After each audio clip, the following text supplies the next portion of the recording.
Hello everyone, this is Michael Blanc. Today's topic, I want to talk about a challenge that we all go through as newbies, which is how can we be taken seriously when we're looking for apartment building deals? How will the broker take us seriously? The lender, a property inspector, anyone we really talk to. I mean, we have no track record, no experience, no money. What can we do to be taken more seriously? And this impacts your ability to get meetings with people. It will impact the kind of offers you make. So it's a big deal to be taken seriously. What can you do without a track record?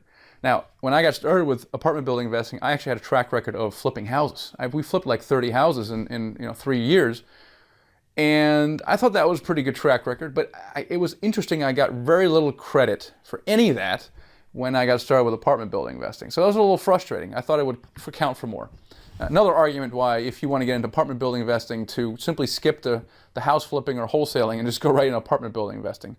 But there's 4 things you can do that will help you be taken more seriously. And let's talk about one of them. The first thing you should do is you should create a sample deal package. So what do I mean by that? I mean, go out, find a deal in the area and the kind that you're looking for. You can find that on LoopNet. Get a deal that's listed by one of the bigger brokerages. So Marcus Millichap, CBRE, Sperry Van Ness.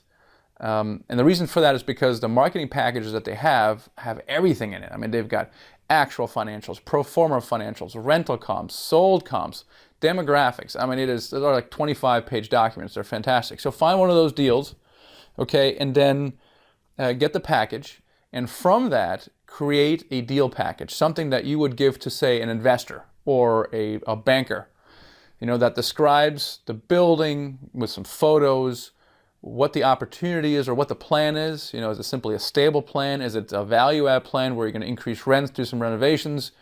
You're going to have actual financials. You're going to have projected financials. And then in those financials, you're going to project possible returns. So if you give it to a banker, they're going to want to care about their debt coverage ratio, which is what is the income versus the debt service. They want to see a certain ratio there. If it's an investor or even for yourself, you want to be able to show what the return would be. So a deal package. This does a couple things. Number one, for you, it makes it more real, which raises your confidence level. And confidence level, face it, is a factor of being taken seriously, is your confidence level. The second of all, if you show someone this, it obviously shows that you're serious, you're professional, and you appear to know what you're doing. So it adds a lot of credibility. The second thing you'll need along with that is a bio of yourself. So this is a simple one-pager that describes your experience, and it probably won't be in apartment building investing. It might be in something else, your job. The point is you want to show a track record of success and ambition. Outline your plans of what you're going to do. I want to own 100 units in 2 years, and here's how I'm going to do it. So it's forward-looking, but it shows someone your track record of success and your passion.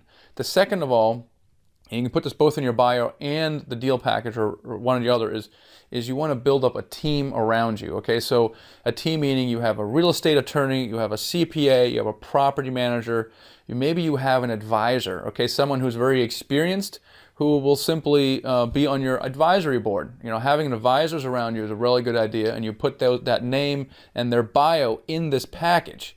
And now whoever looks at this looks, well, the financials look good, the package looks very good. Look at the team they've built around them. It lends you a lot of credibility.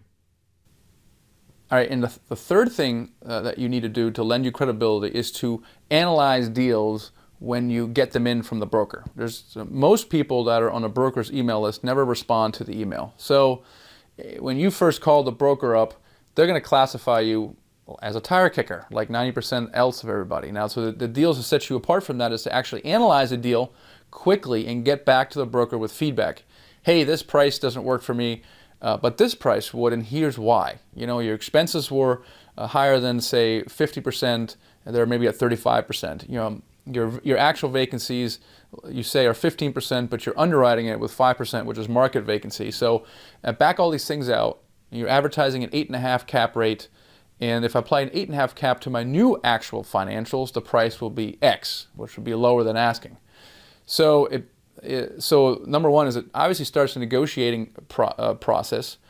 but it also sets you apart from everybody else. So now the broker goes, oh, this guy's pretty serious. He's actually looking at my stuff, number one, and the stuff he's saying is actually pretty good. Maybe I should pay attention to this person a little more. Another thing you can do, another fourth tip is, especially if you're raising money, the problem of syndicating is that you don't actually have the money laying around in an account. So a lot of times when you submit an offer, or even before, then the broker will say, well, how are you coming up with the cash? And you can say, well, I'm raising it from investors. So you need to demonstrate to the broker that you have a high degree of confidence you can get the cash. Now, so what I do is I do this in parallel. I will get commitments from my investors up front, and I'll use the deal package, by the way. I'll sit them down and say, hey, here's what I'm looking at. I don't have the deal right now, but I will. And but when I do, how interested are you? And they'll say, I'm interested in investing at $25,000, $50,000, $100,000 or whatever else. Now, what I've started doing, this is tip number 4, is to have my investors sign a letter of intent. It's not legally binding in any way. It's a simple page that says, hey, Michael's a pretty good guy. If he gets a deal and I like it, I'll invest $100,000 with him. And I get this from as many investors that I have verbal commitments from, and I append those to my bio. So I have my bio, hey, Michael's a good guy. And here are letters from my investors with an intent to invest. And that's very powerful. So hopefully those 4 tips will help you as you go out as a newbie to be taken more seriously.